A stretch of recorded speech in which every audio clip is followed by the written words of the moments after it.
Hello everyone, and welcome to my Days of Our Lives official. I hope everyone is having a wonderful day. Before we begin, please hit the subscribe button and give this video a thumbs up. Chanel hung up on Johnny angrily in Horton Town Square before spotting Joy.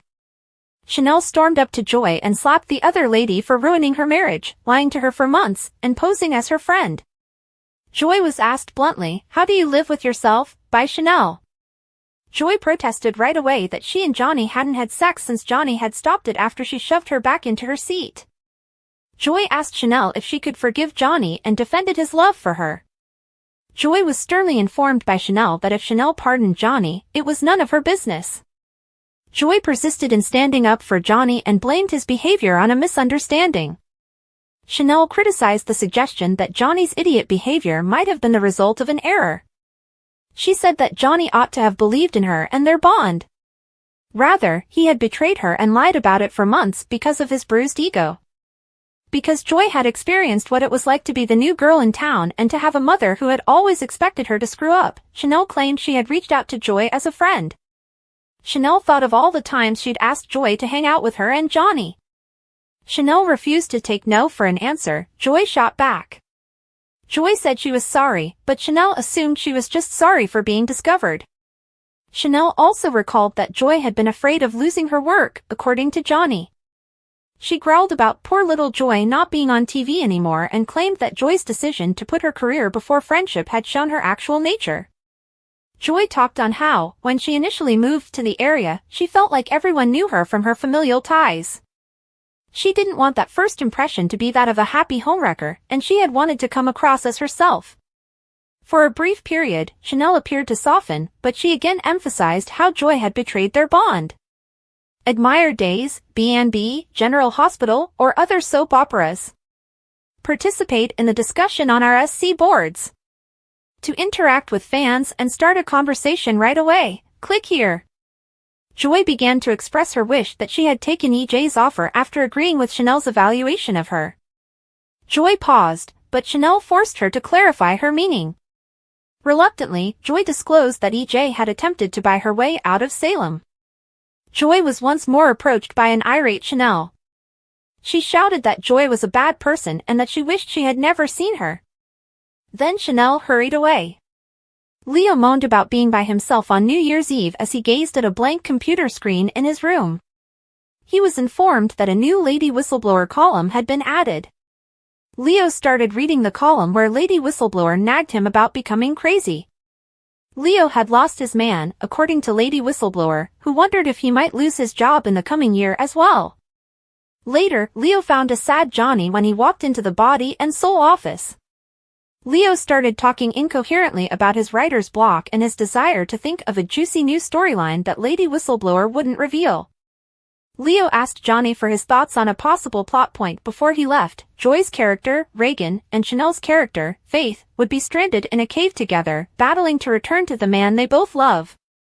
Johnny just said, "Not gonna work." Johnny confirmed that Joy and Chanel would not perform the scene jointly, which Leo had felt was an insult to the tale premise. "Due to me," he continued. Johnny told Joy, Chanel, and himself what had transpired. Leo likened the possibility of scenes between Joy and Chanel to two gladiators circling each other in a Roman Colosseum. Given that Johnny and Chanel appeared to be the epitome of a happy couple, Leo wondered why Johnny had strayed. Johnny acknowledged that he had chosen to snap at Chanel rather than speak to her because his fears had overcome him. Leo explained that he could relate because he had experienced the same thing recently. Leo shared the specifics of his brief engagement and separation with Javi. Leo lamented that he had been groveling for weeks without success until Johnny recommended that he apologize. To make matters worse, Javi had slept with someone else. Leo saw the look on Johnny's face and told him that he and Chanel would not experience the same thing. Johnny wasn't very hopeful. Johnny thanked Leo for his assurance that he would figure out a means to restrict Chanel and Joy's contact in future sequences. Leo went out. Later, when Chanel showed up at the office, Johnny was taken aback and filled with hope. When she said that she had something she wanted to say to him after all, she swiftly dashed his hopes. "I resigned," she said. From John and Marlena's house, Belle called EJ and asked that they talk about the district attorney position. "They have nothing to discuss," EJ yelled.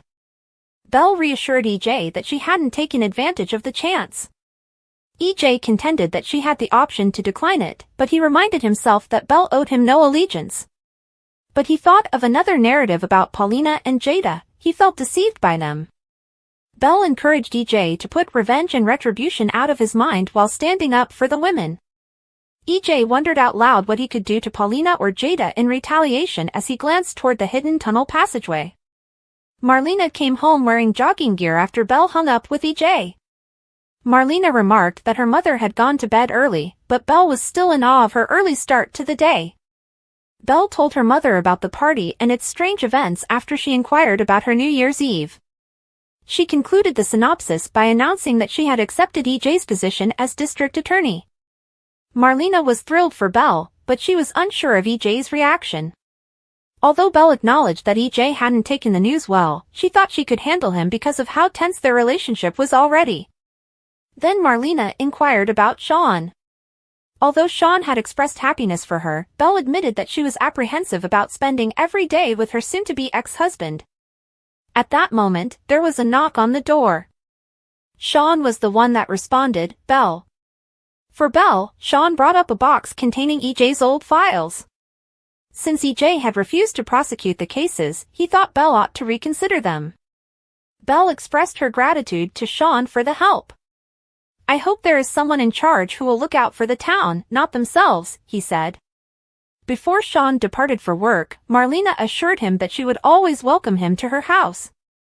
Marlena complimented Belle on the couple's maturity in handling their divorce after Sean left. Marlena expressed her happiness for Belle as well, although she once more advised her daughter to exercise caution around EJ. Marlena was reassured by Belle that she could manage EJ and that she wouldn't make the same mistakes she had with him in the past. Rafe, gagged and chained, fought against his bonds in the DiMera secret room. Jada called, and his phone glowed. Rafe was able to move his chair to the ground where the phone was. Jada was put on speaker when he touched the phone with his foot. But the gag on Rafe's mouth meant that he could only make muted sounds. Jada requested Rafe to inform her where he had gone over the phone. After carrying a tray of food into the room, EJ quickly picked up the phone and hung up. Since the doppelganger had pushed EJ's hand, he advised Rafe to focus his fury on Arnold instead. EJ warned his prisoner not to scream because no one would hear him as he was ready to take off the gag so Rafe could eat. Rafe started screaming for assistance as soon as EJ took off the gag. Frustrated, EJ threw up his hands. After a while, Rafe ceased his yelling and scolded EJ for taking him. Since Rafe had broken into his house before he could get rid of Arnold, EJ contended that Rafe was technically at fault. Rafe warned EJ that Jada was most likely searching for him and expressed his disbelief that EJ would place the responsibility on the victim. Rafe was reassured by EJ that Jada was unaware of it. Rafe was furious when EJ told him about Arnold's antics on New Year's Eve, which included kissing Jada.